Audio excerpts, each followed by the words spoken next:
Desde la Comisión Provincial por la Memoria se dio a conocer un informe que habla sobre las cifras realmente alarmantes o preocupantes que tienen que ver con la pobreza a nivel país, pero puntualmente en la provincia de Buenos Aires, ¿no? Sí, que se sigue acrecentando en el último tiempo y son números que preocupan, siempre preocupan, pero como no se frena y como sigue creciendo, la preocupación también aumenta. Le damos la bienvenida a Marcelo Iafolial, él es de la Comisión Provincial por la Memoria del área de niñez. ¿Qué tal, Marcelo? Gracias por venir. No, gracias a ustedes, por favor. Bueno, ¿cuáles fueron los lugares en realidad en los que se empezó a realizar este estudio y que arribó a cifras preocupantes, ¿no?, de pobreza? Sí, nosotros, la Comisión Provincial por la Memoria, desarrolla toda esa actividad en la provincia de Buenos Aires, si bien tenemos contacto con algunas otras provincias del país, y lo que tiene la Comisión es también dentro de su ámbito de trabajo un desarrollo territorial, o sea, nuestras demandas por lo general provienen de los distintos territorios, también de la provincia de Buenos Aires, más allá de las instituciones y organizaciones, y hemos podido relevar datos que condicen con los datos que surgen también a nivel nacional por evaluaciones por ahí mucho más específicas. Nosotros, el porcentaje nacional que emite, por ejemplo, la Universidad Católica respecto a la pobreza, que va entre el 33 y el 35%, pudimos determinar, pudimos ver, en coincidencia también con UNICEF, que hizo un relevamiento, cómo ese índice se incrementa muchísimo cuando se evalúa las casas donde existen chicos, donde hay chicos. Claro. Ese índice pasa de ese 32, 33% al casi el 48%. O sea es muchísima la diferencia, claro. Claro. En los hogares donde hay niños esa pobreza se incrementa y nos da ese número que decimos la mitad de nuestros pibes son pobres. Marcelo, ¿y este informe a quiénes se eleva? En realidad es parte de un informe que realiza anualmente la Comisión Provincial por la Memoria y se hace una presentación que se hizo hace un tiempo y se distribuye a distintas instituciones, a organizaciones, a familiares que trabajan con nosotros, a organizaciones de derechos humanos, a organizaciones que trabajan con niñez, y está dividido según el área, ¿no? O sea, hay una parte de salud mental, hay parte del Comité contra la Tortura, de seguridad democrática y de niñez específicamente. ¿Y se puede establecer una proyección? La proyección se puede ver en lo cotidiano, o sea, nosotros cuando evaluamos el tema de los niños, si bien nos enfocamos en ese tema, sabemos que detrás de cada niño hay un papá y una mamá, y yo creo que el coeficiente de adversidad de alguna manera va creciendo cada vez más. Esto tiene que ver con los ajustes que existen, con la pérdida del poder adquisitivo en lo cotidiano, que tiene que ver con el no aumento de sueldos para el que tiene trabajo y el aumento de lo cotidiano respecto a alimentación, a cosas básicas y a los servicios. Entonces yo digo, desde ese punto, arrancando desde las personas que ya tienen un ingreso en sus hogares hasta los que tienen trabajo informal o los que están desocupados, que va aumentando ese índice, vamos viendo que el camino que nos muestra es un camino que va a ser de deterioro de la niñez. ¿Y se puede trabajar desde algún lugar independientemente del Estado? Lo que pasa es que los ¿O problemas... ahí solamente aparece más que nada la contención? Claro, lo que pasa es que los problemas estructurales se resuelven con políticas públicas. Claro. Entonces, si vos ves como, por ejemplo, en la provincia de Buenos Aires, en el 2000... no quiero equivocarme por las fechas, pero en el 2009 el presupuesto destinado a seguridad era 11 veces el presupuesto de niñez, 2007.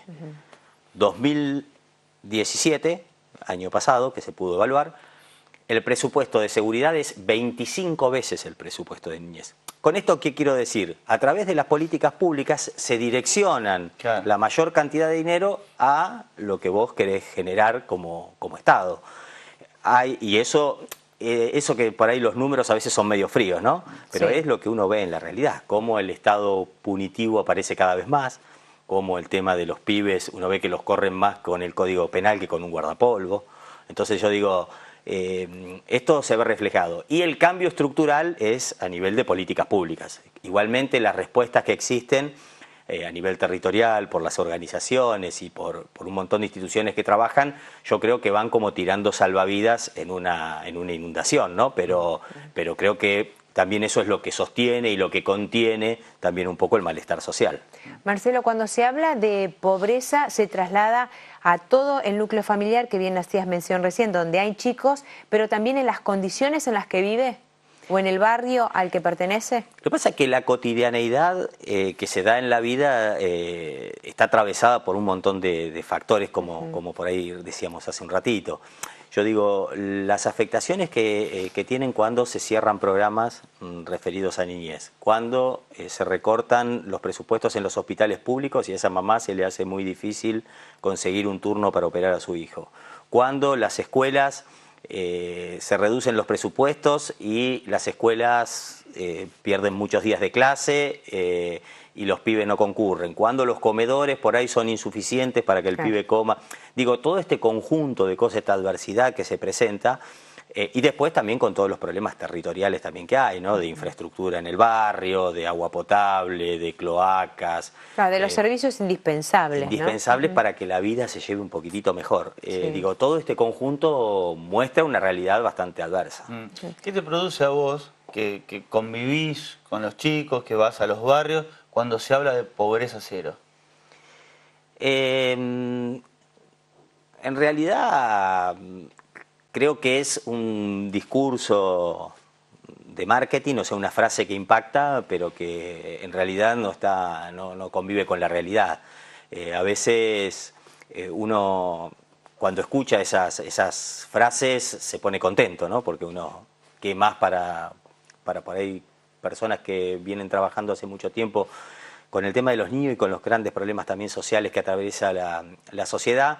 Qué más lindo que escuchar esta palabra. Lo que pasa es que eso se tiene que traducir en la realidad y tiene que ver fundamentalmente con el destino de los fondos. Un amigo nuestro hace muchos años, el flaco Alberto Morlachetti, que es un tipo que trabajó mucho por la niñez, siempre le ofrecían cargos para ser secretario de niñez de la provincia, ¿no? Entonces él un día dijo, basta, no acepto más. Para solucionar el tema de los niños me tienen que nombrar ministro de Economía. O sea, se necesita tener una política de distribución de recursos que garantice la promoción de esos derechos y poder llegar a la pobreza cero. Creo que esta igualmente no es la manera cuando vemos que las noticias todos los días tienen que ver más con pérdida de derechos que con ganancia de derechos. Marcelo, ¿y se conocen estadísticas o índices en cuanto a la ciudad de La Plata? La Plata acompaña mucho las estadísticas nacionales. Nosotros lo que vemos en la ciudad de La Plata sí es un aumento muy grande de la desocupación, o sea, la desocupación es un índice... Sí, sigue estando alto todavía, ¿no? Que se ha incrementado. Y uno lo que ve también en el cotidiano es la rotura de esas cadenas de trabajo que se generan también desde lo informal. Quiero decir, uno que la plata cada vez alcanza menos y te tomás, en vez de tomarte un taxi por 15 cuadras, que por ahí antes te lo tomabas, ahora te va caminando, porque si son 60 pesos de ida y 60 pesos de vuelta. Digo, en esa economía, esto digo porque lo hablo también con la gente que trabaja, termina siendo un círculo que no beneficia a nadie, ¿no? Que uno camina un poquito más para no tomarse un taxi, pero ese taxista tampoco gana lo necesario para después comerse un asado. Digo, esa transmisión de la economía cotidiana y de lo que muchos dicen el consumo interno como término económico, creo que se está resquebrajando. Y uno ve cómo el que antes traía una persona para que le corte el pasto, por ahí se lo corta uno. Claro, es como que va viendo también acorde a la economía del hogar de qué manera hacerle frente, ¿no? a este tipo de ajustes que está viendo hasta ahora, por lo menos. Recién cuando hacías mención del tema de pobreza cero, realmente fue de campaña, claro, literal. Claro. Más allá de que ya el presidente tuvo que revertir esto porque las condiciones no están dadas, ¿no? En ningún punto del país. No, por eso. Digo, fue el eslogan y quedó ahí, y los índices demuestran lo contrario y la realidad también demuestra lo contrario.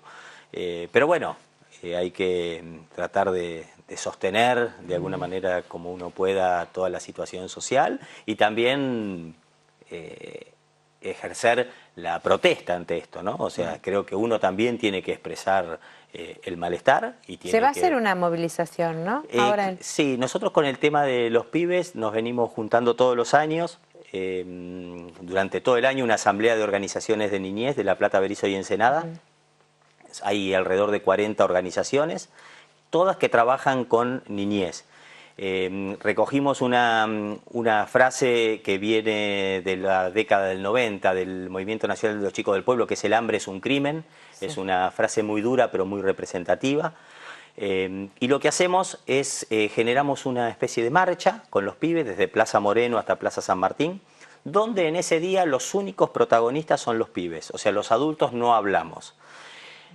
Marchan ellos adelante, ellos estuvieron reuniendo en vocerías, hicieron su conferencia de prensa, hicieron los puntos de los reclamos que hay, que los reclamos, para darte una idea, pasan de... el año pasado fue muy simbólico porque uno era queremos más postre, ¿no? O sea, que es para uno una bien situación... significativo. Bien sí. significativo.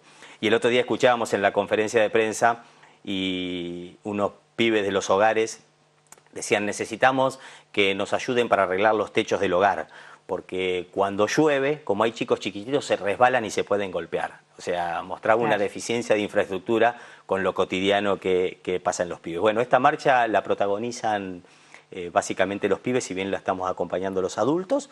Y después en Plaza San Martín va a haber un escenario donde ellos van a exponer los reclamos que se pudieron juntar de todas las organizaciones, todos los reclamos que hay a nivel territorial.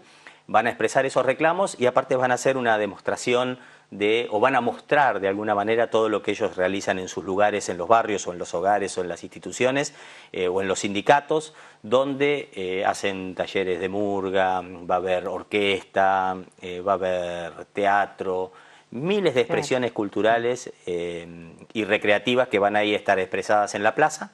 O sea que va a ser un día de reclamo, pero también de mucha alegría junto con los pibes. Muchas gracias, Marcelo, como siempre. No, gracias a ustedes.